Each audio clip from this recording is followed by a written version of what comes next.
Hello students, welcome back the platform of EMFT. तो आज हम बात करने वाले हैं, जैसे कि आपको दिख रहा है, यूनिट 1 हमारी चल रही थी, उसमें कोऑर्डिनेट सिस्टम की बातें हो रही थी। कंटिन्यूअसली हम बात कर रहे हैं ट्रांसफॉर्मेशन की। तो अभी हमने कार्टेशियन सिस्टम को डिस्कस कर लिया था लास्ट। मेरा अगर लेक्चर देखा होगा, नहीं देखा तो आप पहले वो देख लें, तभी आप इस लेक्चर को कंटिन्यू करें। अब इसके बाद इसमें लिखा है सिलिंड्रिकल स्फीयर। स्फेरिकल पे हम बाद में जाएंगे। तो आज हमारी सारी बातें सिलिंड्रिकल सिस्टम पे होने वाली है। तो अब सिलिंड्रिकल सिस्टम के लिए मैं आगे बढ़ना चाहूंगा, और सिलिंड्रिकल सिस्टम का सबसे पहले ये देखिए, आपको डायग्राम में क्लियर कर दूं। It is called as a circular cylindrical coordinate system, और it is called only the cylindrical system. तो दोनों नाम से आप जानते हैं इसमें। अब आप देखेंगे इसमें मैंने लिख रखा है रो, फाई और जीटा। लेकिन अगर आप मेरे कार्टेशियन प्लेन की बात करें, तो कार्टेशियन प्लेन में तो हम एक्स, वाई और जेड लेते थे। आपको यहाँ दिख रहा होगा, एक हमारा ये एक्स पॉइंट था, एक हमारा वाई पॉइंट था, और एक हमारा जेड पॉइंट था। तो अगर किसी पॉइंट को, मुझे पी पॉइंट को डिफाइन करना है, तो मैं ब्रैकेट में लिखता था X comma Y comma Z. ये मेरा हो जाता। लेकिन वो कौन सा होता था? वो कार्टेशियन प्लेन होता था। लेकिन आज तो बात कर रहे हैं हम सिलिंड्रिकल प्लेन की। तो सिलिंड्रिकल प्लेन को अगर डिफाइन करना है, तो मैं लूंगा रो, मैं लूंगा फाई और लूंगा जेड। अब इत्तेफाक से ये जेड और ये जेड सेम है। अगर कोई क्वेश्चन मुझसे पूछेगा तो मैं बोलूंगा हाँ, बोथ बोथ आर सेम। लेकिन ये rho and phi are totally different parameters. Why it is different? Because today I am going to discuss the cylindrical system. अब आगे सिलिंड्रिकल सिस्टम में बढ़ने से पहले एक आपको अगर डायग्राम, ये आप मुझे देख पा रहे हैं, तो एक सिलेंडर को इमेजिन करने के लिए मैंने ये स्टील बॉटल को एग्जांपल लिया हुआ है। I hope you are able to see that. तो आप अगर देखेंगे कि इस पूरे के पूरे बॉटल को मैं हर पॉइंट को, यहाँ पे डिफरेंट डिफरेंट पॉइंट्स हैं सरफेस पे, सारे के सारे पॉइंट कवर करना चाहता हूँ, ईच एंड एवरी पॉइंट। तो व्हाट आर द पॉसिबिलिटीज, कैसे कवर कर सकता हूँ मैं पॉइंट? तो आप देखेंगे इसमें बॉटम में एक रेडियस है इसके। आप किसी भी पॉइंट पे जाएंगे, यहाँ यहाँ किसी भी पॉइंट को आप टच कराएंगे, आप देखेंगे एक सर्कल बनाती हुई एक रेडियस आपको दिखेगी, एक रेडियस है आर। फिर आप देखेंगे इस बॉटल की एक हाइट भी है एच या जेड, जेड एक्सिस पे बोलूंगा मैं। और आप देखेंगे बहुत सारे प्लेन हैं, क्योंकि यहाँ सरफेस पे बहुत सारे पॉइंट है, तो आपको एक एंगल डिफाइन करना पड़ेगा। सिर्फ रेडियस से काम नहीं चलेगा। आप बोल देंगे आर, तो आर में तो बहुत सारे पॉइंट है। देखिए इस पूरे सर्कल में सब सब पॉइंट पे आर ही है। आप किसी भी पॉइंट पे अपना टच कराइएगा, रेडियस क्या है, यहाँ भी आ रहा है, यहाँ भी आ रहा है, यहाँ भी आ रहा है। तो आपको हर पॉइंट को अलग अलग डिफाइन करना है। लेकिन हर एक डिफरेंट पॉइंट पे एंगल इज डिफरेंट डिफरेंट, हर पे अलग अलग एंगल है। तो अब इसको मैं रख देता हूँ थोड़ी देर के लिए, और वापस अपनी पीपीटी पे आता हूँ। आप पीपीटी पे कंसंट्रेट कर सकते हैं। आप सोच समझ सकते हैं कि ये पीपीटी में सबसे पहले ये डायग्राम क्या ड्रॉ किया गया है। थोड़ी देर के लिए देखिए, मैंने ये एक्स, वाई और जेड एक्सिस, एक्स, वाई और जेड एक्सिस भी बना रखे हैं। ये आपकी हेल्प के लिए मैंने बनाए हैं। लेकिन सिलेंड्रिकल कोऑर्डिनेट में एक्स, वाई, जेड नाम की कोई चीज नहीं होती। तो बीच में मैं यहाँ ओ पॉइंट लिख देता हूँ थोड़ी देर के लिए। और अब मुझे ये पॉइंट पी डिफाइन करना है। हो सकता है कुछ लोग पूछ रहे हो, सर ये पी पॉइंट क्या है, ये कहाँ से आया? तो मैं बोलूंगा इस बॉटल को फिर से देखो, और आप समझो कि ये मैंने बॉटल को आपके इस पूरे एक्सिस के ओ पॉइंट पर, इसके सेंटर को, इसके बीच में एक सेंटर है, इस पूरे बॉटल के बीच में एक सेंटर है, उस पॉइंट को मैंने ओ पर रख दिया है। और इसके सरफेस में कहीं पॉइंट पी है, उसी पॉइंट पी को मैं यहाँ बनाना चाहता हूँ। तो अब बताइए कैसे बनेगा? ये पी पॉइंट मेरा ऑलरेडी यहाँ बना हुआ है। तो इस पी पॉइंट को मुझे डिफाइन करना है। तो अगर इस पी पॉइंट को मुझे कार्टेशियन प्लेन में डिफाइन करना होता, तो मैं डायरेक्ट यहाँ पे एक लाइन खींचता और यहाँ बोलता भैया मेरा पी पॉइंट क्या है। मैं बोलता एक्स, मैं बोलता कॉमा वाई और कॉमा जेड, यही मेरा क्वेश्चन खत्म हो जाता। लेकिन चूंकि ये सिलिंड्रिकल कोऑर्डिनेट सिस्टम है, सिलिंड्रिकल कोऑर्डिनेट में एक्स, वाई, जेड तो होते नहीं है, तो फिर क्या करें? तो फिर ये कर सकते हैं यार, सबसे पहले हमें क्या करना पड़ेगा, यहाँ ओ से लेकर इस पॉइंट से यहाँ तक आना पड़ेगा। ये पॉइंट क्या है? चलिए इसको पॉइंट को नाम दे देते हैं थोड़ी देर के लिए, एल नाम दे देते हैं। चलिए, तो आप बताइए ये क्या है? सबसे पहले आपको समझना है, ये पूरा का पूरा, ये जो देख रहे हैं ना, ये मैं लाल लाल ड्रॉ कर रहा हूं, ये पूरी पूरी क्या है? ये बॉटल की सरफेस है जो ऑरिजिन पर रखी हुई है। और इस सरफेस तक अगर आपको ओ पॉइंट से यहां तक पहुंचना है, तो आप बताइए आपको कितना ट्रेवल करना पड़ेगा यहां से यहां तक? ये आपको ट्रेवल करना पड़ेगा। अगर मैं लिखूं तो मैं लिखूंगा it is you have to travel radius of cylinder. इस सिलेंडर का जो भी रेडियस है वो आपको ट्रेवल करना पड़ेगा, कहां? ओ पॉइंट से लेके एल पॉइंट तक, तब आप इस पॉइंट पर आएंगे। अगर यही बात है आपकी मैं कार्टेशियन प्लेन में करूं कि सर ये पॉइंट आपका किस प्लेन में एग्जिस्ट करता है, तो मैं बोलूंगा ये एल पॉइंट जो है ये आपका एक्स वाई प्लेन में भी है, एक्स वाई प्लेन में है। अब कुछ लोगों को लगेगा कि सर जब आप सिलेंड्रिकल डिस्कस कर रहे हैं तो आप कार्टेशियन की बात क्यों कर रहे हैं, क्योंकि मैं दोनों बात एक साथ करूंगा, सिलेंड्रिकल के भी और सिलेंड्रिकल के साथ कार्टेशियन की भी, कि आपको दोनों की कंपैरेटिव एनालिसिस भी समझ में आए कि अगर एक्स वाई जेड है तो ये एल पॉइंट कहाँ है मेरा, ये एक्स और वाई प्लेन पर लाई कर रहा है। लेकिन यही अगर सिलेंड्रिकल प्लेन है तो सिलेंड्रिकल कोऑर्डिनेट के हिसाब से मैंने क्या किया, सिर्फ और सिर्फ मैं एक रेडियस के बराबर मैंने ट्रेवल किया है ओ से लेके एल तक। अब इसी रेडियस को मैं इसमें सिलेंड्रिकल कोऑर्डिनेट सिस्टम में रो बोलते हैं। अब आप बोलेंगे सर रो आपने यहां ट्रेवल क्यों किया है, आप ये रो यहां भी तो ट्रेवल कर सकते थे, यहां ओ से लेके आप चलते और इस पॉइंट तक आ जाते, ये भी तो रेडियस है, ये रो है। सर आप यहां से इस पॉइंट पे भी तो आ सकते हैं, ये पॉइंट अगर एल एम ले लेता हूं मैं, ये क्या है, ये भी रो है। तो आप बिल्कुल ठीक समझ रहे हैं, यहां से यहां तक इस पूरे सरफेस के किसी भी पॉइंट पे मैं ट्रेवल करूंगा, वहां से लेके मुझे एक रेडियस ही कवर करना पड़ेगा। तो सबसे पहले मैंने क्या किया, मैं ओ से लेकर जेड एक्स एक्सिस पे यहां पर मैंने रो ट्रेवल किया, रो का डिस्टेंस यानी रेडियस ऑफ द सिलेंडर को वहां से लेके यहां तक आया। अब next point is very important. अब आपको पता है कि इस सिलेंडर में तो ये पूरी की पूरी सरफेस है, यहां से शुरू हो रही है और ये पूरा अगर सर्किल मैं कवर कर लूंगा, आप खुद देखिए, अगर आप यहां से लेके आप एक्स एक्सिस पे, अगर आपको दिखाई दे रहा है ये ओरिजिन है, तो ये आप एक्स एक्सिस पे यहां पर आ गए रेडियस ट्रेवल करके। अब यहां से आपने चलना शुरू किया, आप इस पूरी सर्किल को ट्रेवल करेंगे अगर, तो ये पूरा कितना एंगल कवर कर लेगा, पूरा का पूरा एंगल 2 पाई को कवर करेगा।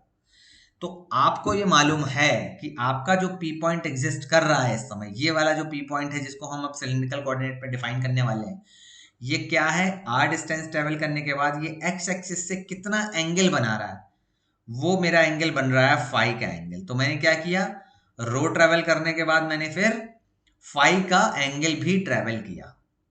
तो दूसरा मेरा पैरामीटर क्या हो जाएगा, रो के बाद फाई। अगर आप मुझसे पूछेंगे फाई क्या होता है, तो मैं बोलूंगा it is called azimuthal angle.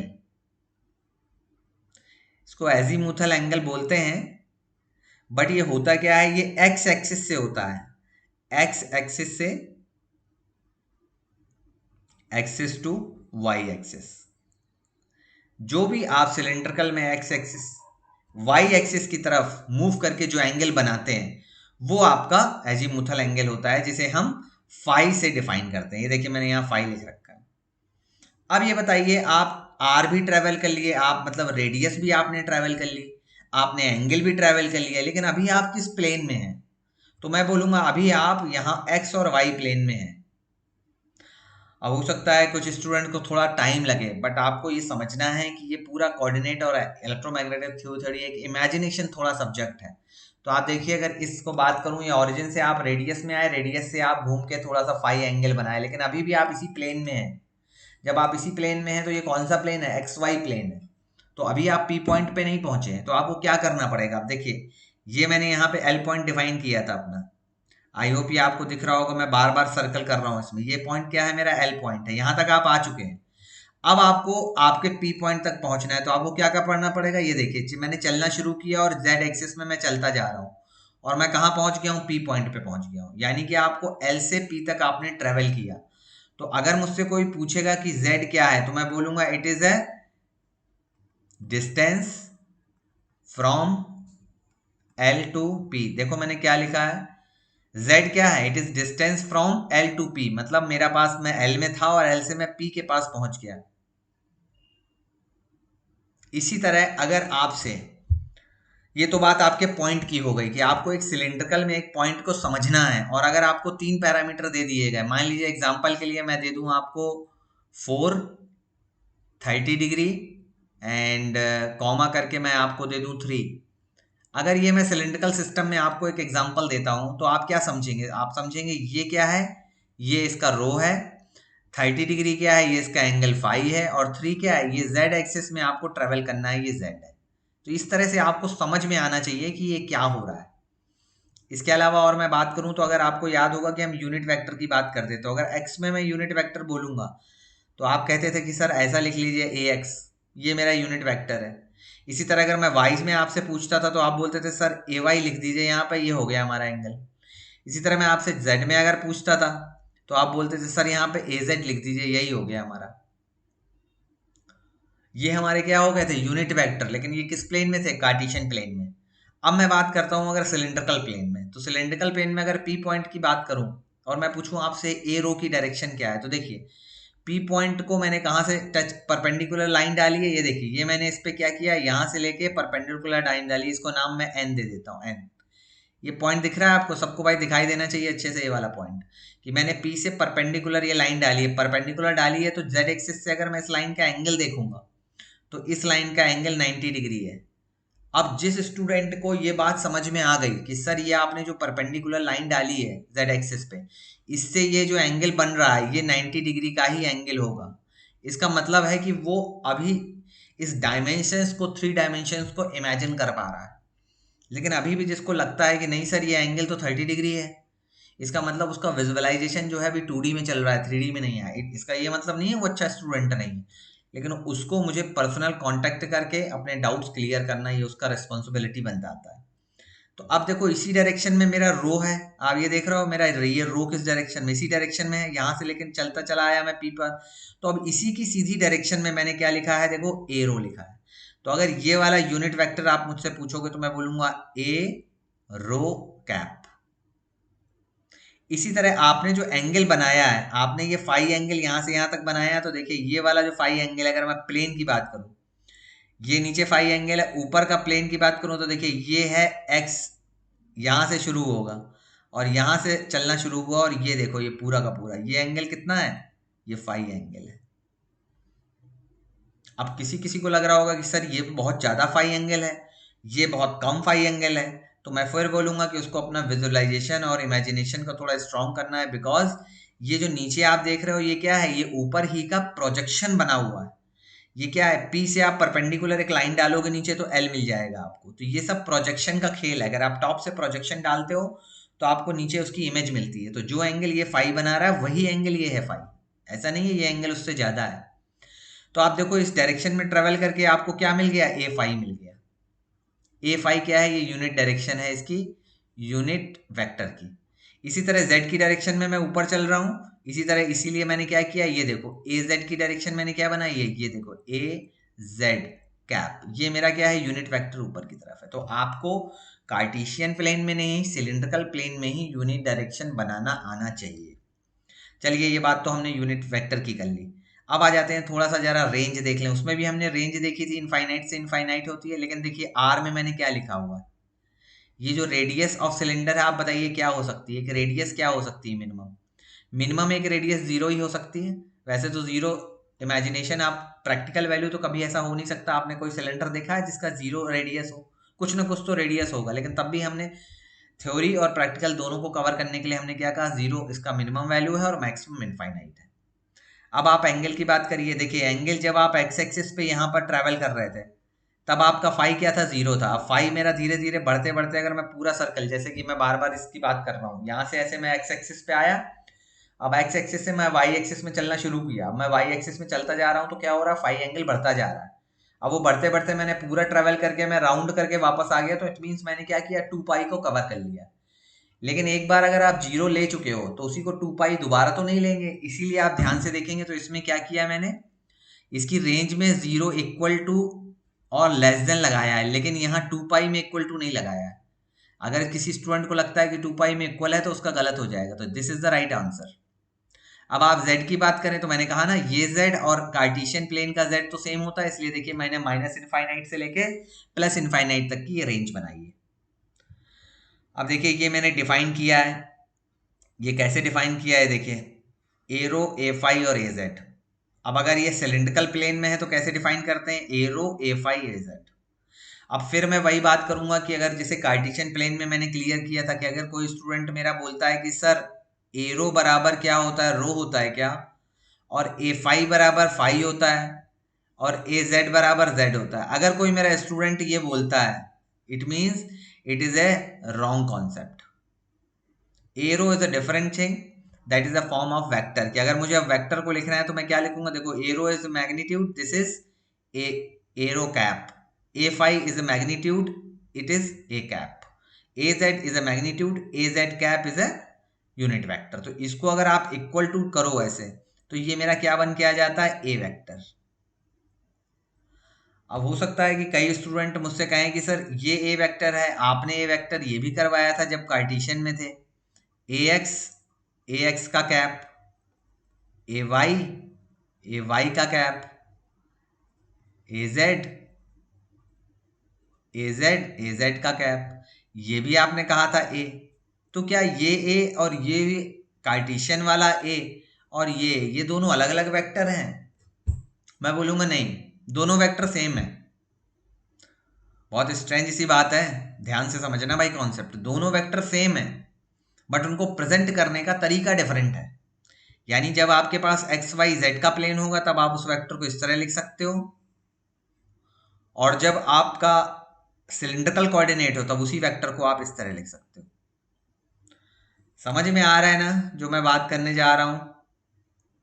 क्योंकि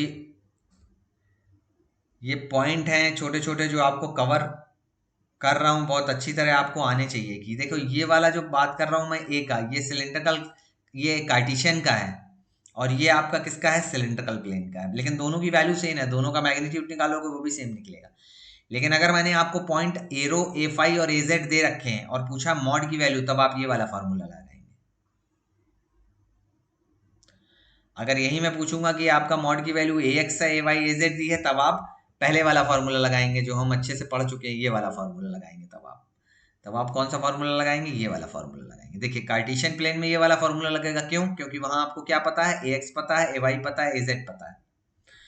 और अगर यही मैं सिलिंड्रिकल वाली बात करूं तो सिलिंड्रिकल में आप ये वाला फार्मूला लगाएंगे, क्यों? क्योंकि आपको एरो पता है, एफ आई पता है, ए जेड पता है, दोनों का मॉड बराबर है।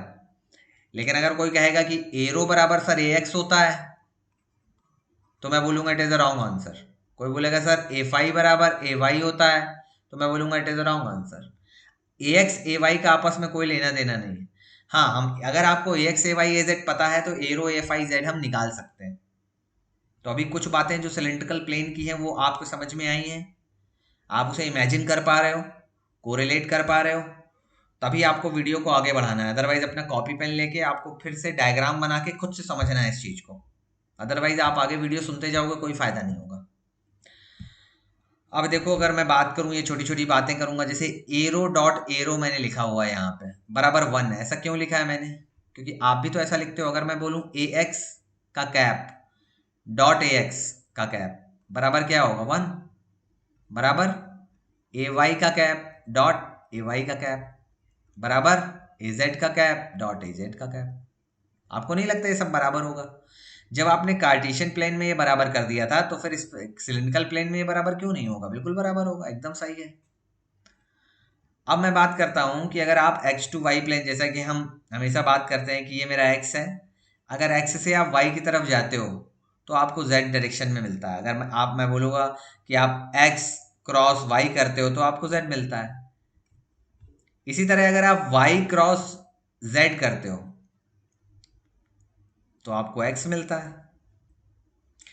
इसी तरह जेड क्रॉस एक्स करते हो आप तो आपको वाई मिलता है। यही है, द सेम रूल यहां भी लागू होता है। अब अगर आप ए रो जा रहे हो, ए रो के कैप से डायरेक्शन से आप कहां जा रहे हो, आप ए फाई जा रहे हो। अगर आप ए रो से ए फाई जा रहे हो तो क्रॉस प्रोडक्ट में आपको क्या मिलेगा, ए जेड मिलेगा। ये लीजिए, अगर आप ए फाई से ए जेड जा रहे हो आप तो आपको क्या मिलेगा, ए रो मिलेगा। अगर ए जेड से आप वापस ए रो पे आ रहे हो तो आपको क्या मिलेगा, ए फाई मिलेगा। तो अगर ये एंटी क्लॉकवाइज डायरेक्शन जो मैंने बनाई है ये किसी के समझ आती है, अगर ये अगर आपके समझ आती है तो फिर आपके लिए चीजें बहुत आसान होने वाली हैं।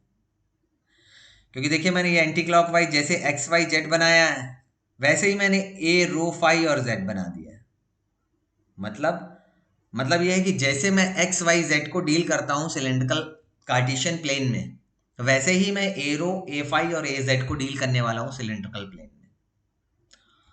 अब इसी को अगर थोड़ा सा और डिटेल में अगर किसी को समझना है तो मैं इस डायग्राम को प्रेफर करूंगा। देख रहे हो आप, इसमें मैंने सिलिंड्रिकल का जो पॉइंट है, इस बॉटल, ये सिलेंडर है, सिलिंड्रिकल के पी पॉइंट को तो बनाया है, लेकिन मैंने बॉटल को नहीं बनाया, बॉटल हटा दी, तो पी पॉइंट तो वहीं रहेगा ना।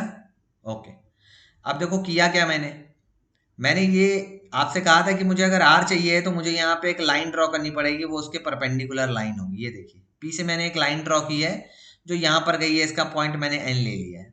अगर आप मुझसे एन पी की वैल्यू पूछेंगे तो मैं बोलूंगा रो। वाई?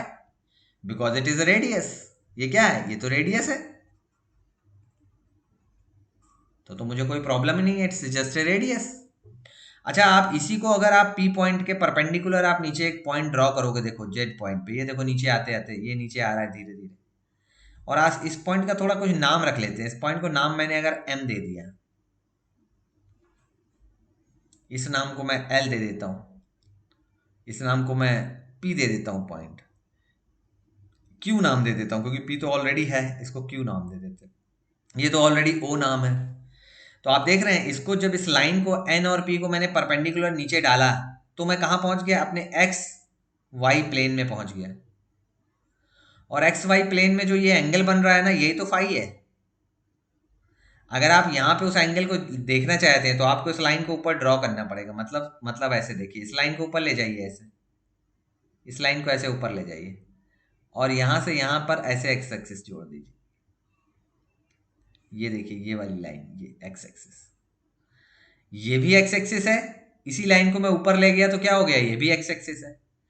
अब एक्स एक्सिस से आप अगर यहां से ये एंगल बनाना चाहते हैं, ये वाला एंगल, तो ये वाला एंगल कितना एंगल है? फाई एंगल है, ये बना हुआ है फाई एंगल। तो यहां से यहां जो एंगल होगा वो भी फाई एंगल होगा, राइट?